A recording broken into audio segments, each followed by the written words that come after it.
Eu estava um dia meditando sobre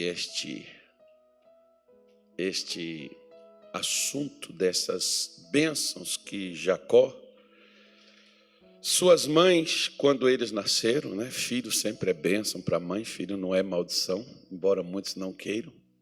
Embora muitos filhos, às vezes, estragam a vida das mães, porque, não sei, mas filho é bênção.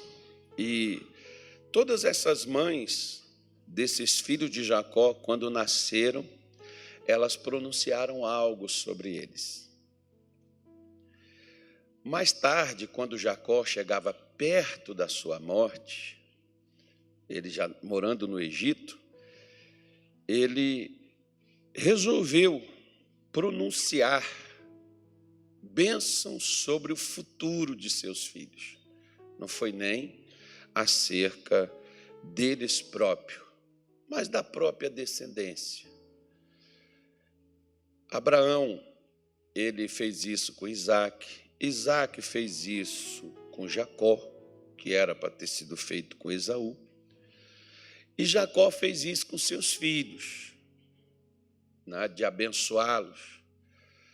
E alguns deles, Jacó não pronunciou bênção sobre eles. Eles perderam. Jacó não viu a mudança de alguns de seus filhos, embora as suas pronúncias não foram boas para alguns deles, especialmente, por exemplo, para a tribo de Levi. Acho que quando Jacó abriu os olhos e ele ver o que aconteceu, e ele fala: Levi, você, do mais duro, do mais cruel, do mais insensível, do mais violento, virá um homem de paz, virá um homem de bênção, virá um homem de Deus, virá um sacerdote, virá aquele que intermedia entre Deus e os homens. Acho que Jacó vai ficar espantado. Isso dá para a gente, por exemplo, a esperança que não importa o que a gente já fez, o que a gente já foi, importa o que a gente vai fazer a partir de então. Então, a partir de hoje, eu quero fazer um convite para você. Se você for uma pessoa boa, você pode se tornar melhor. Se você for uma pessoa ruim, você pode ficar bom. Se você for uma pessoa melhor, você pode se tornar uma pessoa extraordinária. Então, o que passou, passou, ficou para trás.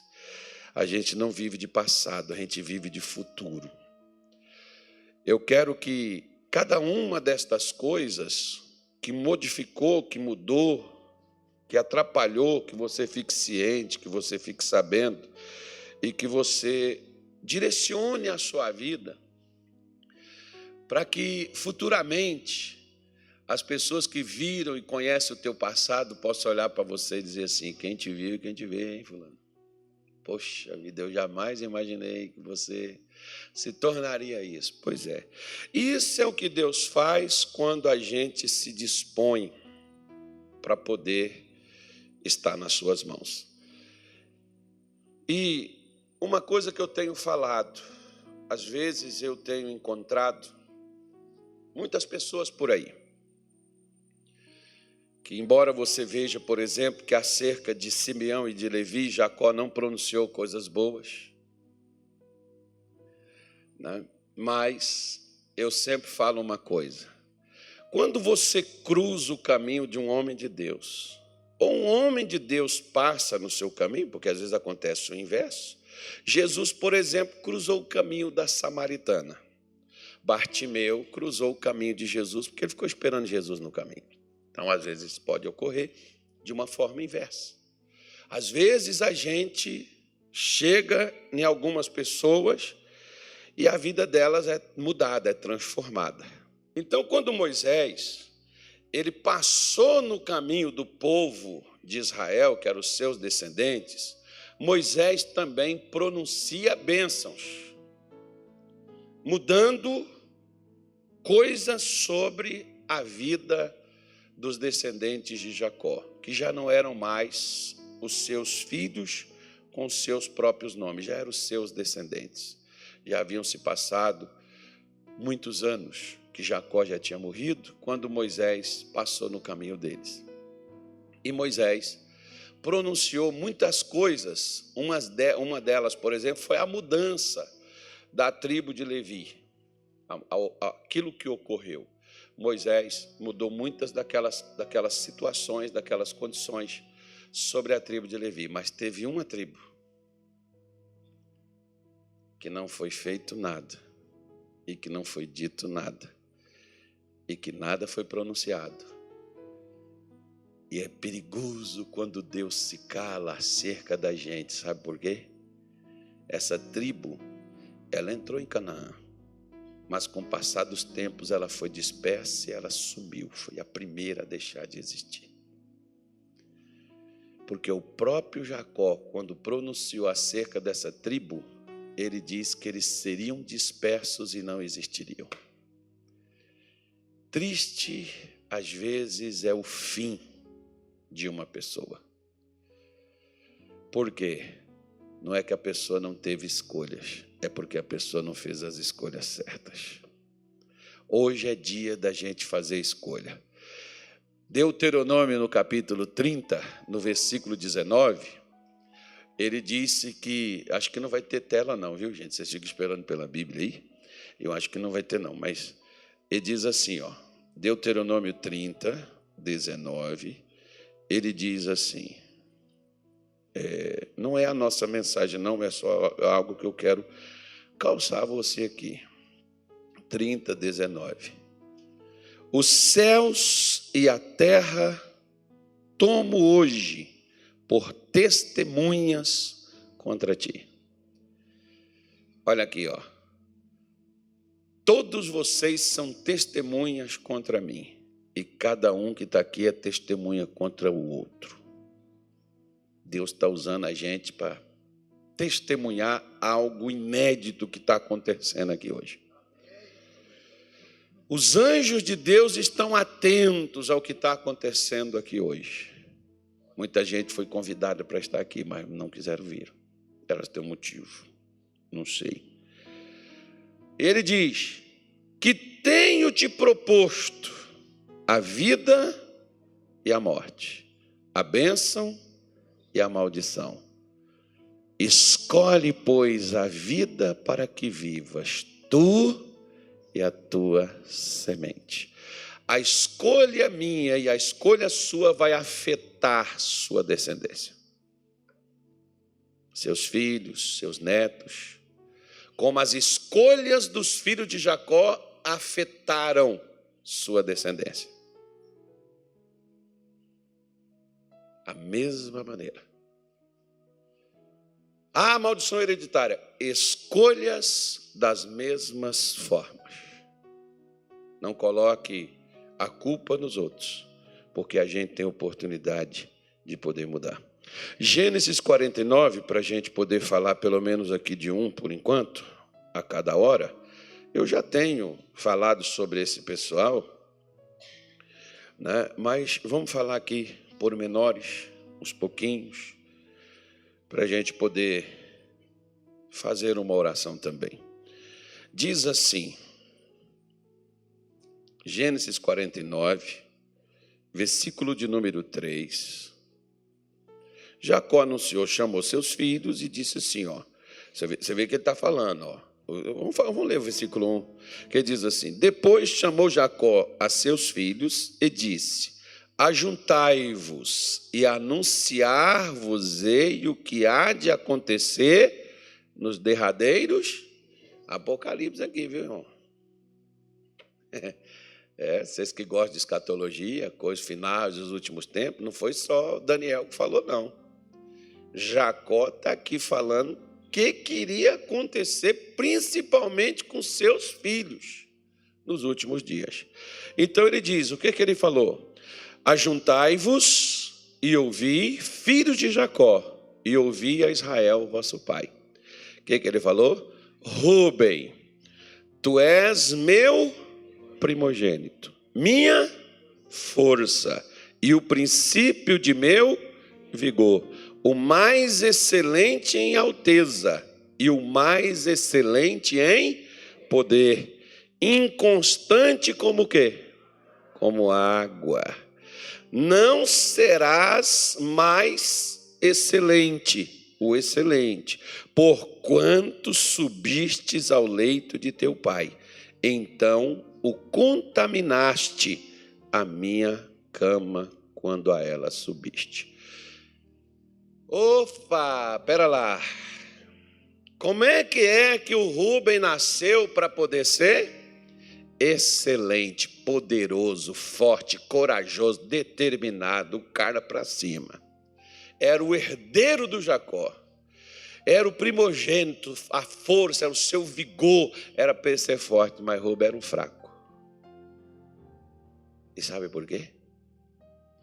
Jacó está aqui dizendo por quê. Não é que Jacó estava amaldiçoando ele, não. Era o que ele decidiu ser. O que Rubem era? Inconstante. Sabe aquelas pessoas que dizem, amanhã eu vou? Amanhã não, amanhã, agora, chega amanhã, aí diz, amanhã eu vou. Está igual aquele bichinho do mato, né? Amanhã eu vou, amanhã eu vou. E ele morre cantando, amanhã eu vou.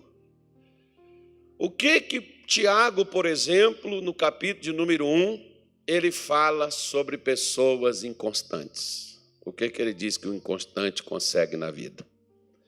Nada. Toda pessoa que ela é inconstante é aquela que não sabe lidar com seus sentimentos. Como, por exemplo, o Rubem, ele não sentiu atração pela mulher de seu pai? Sentiu. Porque ele não controlou. Quem é homem pode sentir, quem é mulher, e eu falo que a pessoa sente, porque a gente é humano. Você vai sentir. Agora, por que a pessoa não controla? Porque o que você alimenta, meu irmão, você nunca vai dominar. Ele sentiu e alimentava esses sentimentos. Tanto é que ele foi lá e ficou com a mulher que ele jamais deveria. Quantas mulheres tinha para ele poder possuir? Ele tem. E ele foi possuir justamente aquela que ele não deveria fazer. Lembra do seu irmão, José, como fez o inverso? O José era macho, era homem.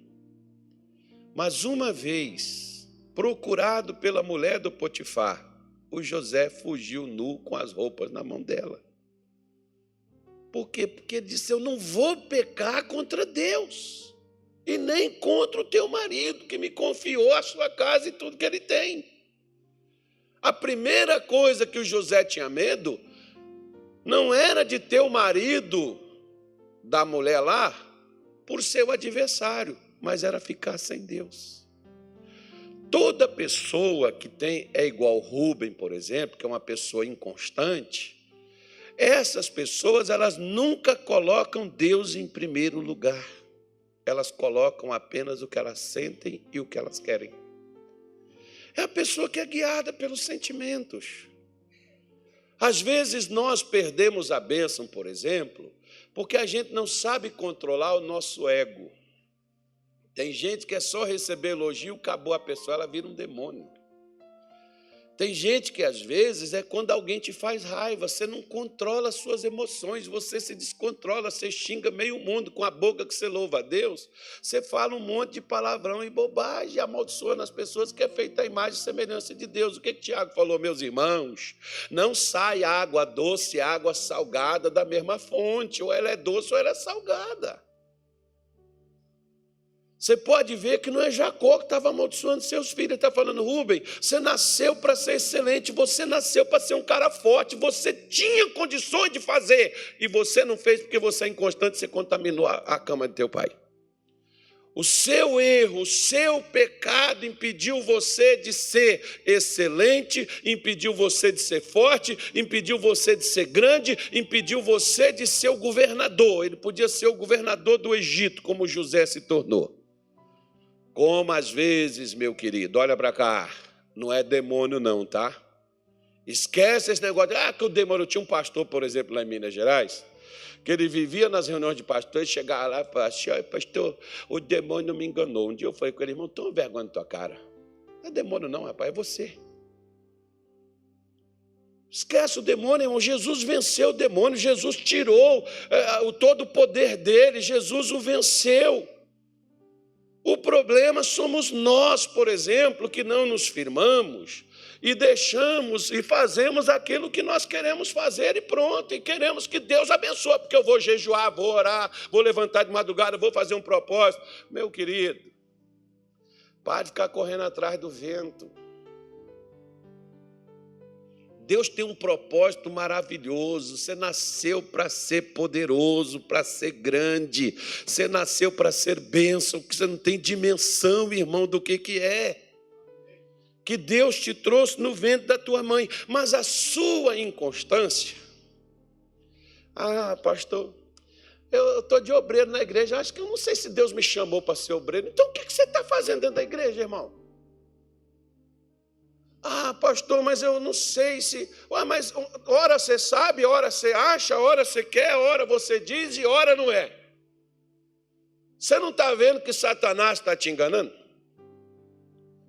É a mesma coisa, tem pessoas que dizem assim, eu não sei se Deus me chamou para o ministério, então vai ser açougueiro. Talvez Deus te chamou para o açougue, Deus te chamou para ser advogado, para ser engenheiro, Deus te chamou para ser músico, sei lá o quê. Vai ser então o que você acha que você é, meu filho. Para com essa coisa. Por quê? Para você não ficar enganado. É porque eu estou na igreja, mas minha vida não muda. Ora, Rubem era filho de Jacó. Por que ele também não se tornou o que ele era para se tornar? Porque ele era inconstante, não é porque o diabo atrapalhava ele. Quem atrapalhava ele era ele mesmo. Olha para o seu vizinho carinhosamente e diz assim, irmão, o seu maior adversário é você mesmo.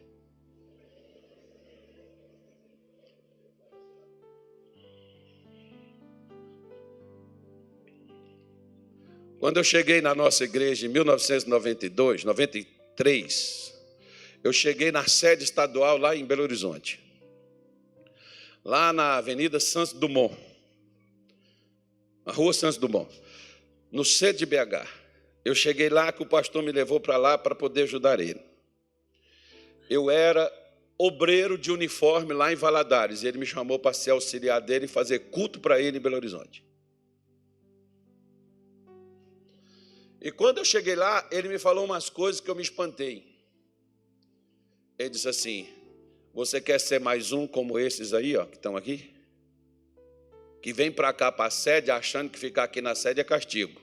Achando que ficar aqui na sede é só para poder fazer raiva no líder e para o líder mandar para outro lugar e para outra igreja. Você quer ser mais um ou você quer ser usado por Deus? Eu falei, eu quero ser usado por Deus, pastor. Ele virou para mim e falou assim, então não se ajunte com eles, porque esses aí não viraram nada. Dei igreja para eles e eles não decidem o que eles querem. Vocês servem a Deus ou vocês vivem no pecado? Meu querido, olha o Rubem aí. O Rubem que era o mais excelente, mas era como inconstante como água, indefinido. Você vê, por exemplo, que tem dia que está sol e está chovendo. Às vezes você olha e diz assim, poxa, lá no Pará era até interessante. Lá em Belém, porque Belém, às vezes você estava andando do lado de uma avenida e estava chovendo, do outro lado estava sol. Você queria sair da chuva, vai para o outro lado da rua. Do lado de cá está chovendo. Tem gente que é assim. Na igreja ele é santo, fala língua, faz aquelas coisas todas, tal, aquele barulho, aquele negócio, lê a Bíblia, levanta de madrugada. Em casa é o Satanás, com o pai, com a mãe, com os filhos, com a família. É o demônio. Aí a pessoa diz, eu não sei por que Deus não me abençoa. Você é inconstante. Seja uma coisa só. Deus te chamou para ser bênção, mas você gosta de fazer umas maldições de vez em quando, fazer umas maldades, fazer umas brigas, umas arruaças com os outros. Você gosta de querer fazer coisas que não te levam a canto nenhum, então, paciência, né? Porque se a pessoa é indefinida, ela não define. Você vai ser crente?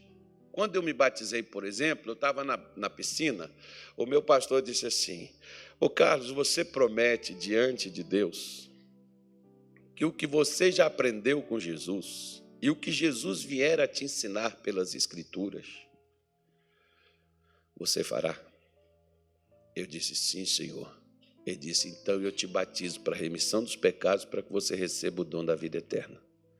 E me mergulhou nas águas. Irmão, eu não batizei só para estar na igreja. Eu me batizei para ser de Deus. Para viver uma vida com Deus. Não é só para poder participar de culto. Tem gente que às vezes é crente só na igreja. É o problema do Rubem. Ele era filho do Jacó. Mas na hora de subir na sua cama, ele não respeitou teu pai. Irmão, respeita o Espírito Santo. Não suba onde Deus não te mandou subir. Não vá aonde Deus não te mandou ir. Não faça o que Deus não te deu a fazer. Seja firme nas suas decisões. Tome a sua decisão e siga seu caminho.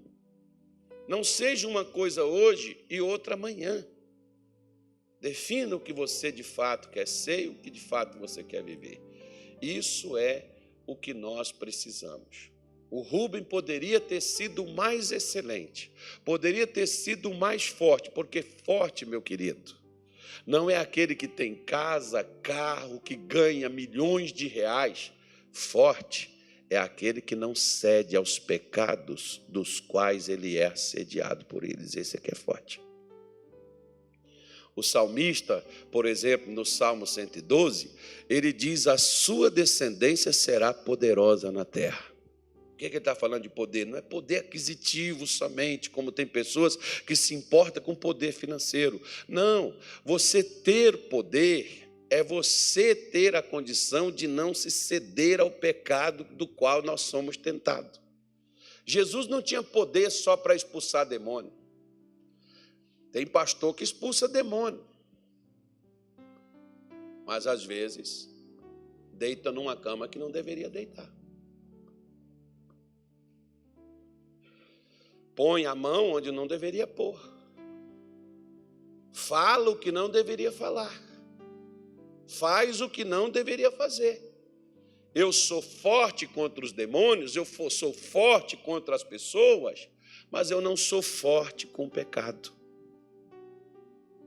Ao pecado eu cedo.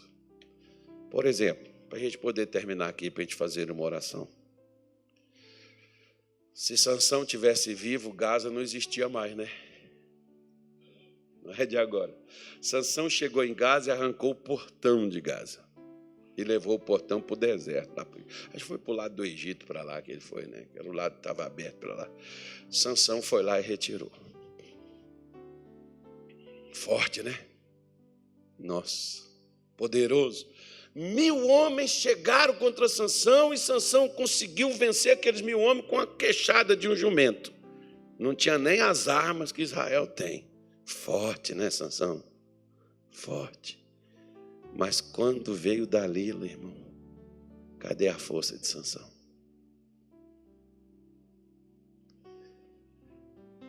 Deus não está querendo que eu seja forte com as pessoas.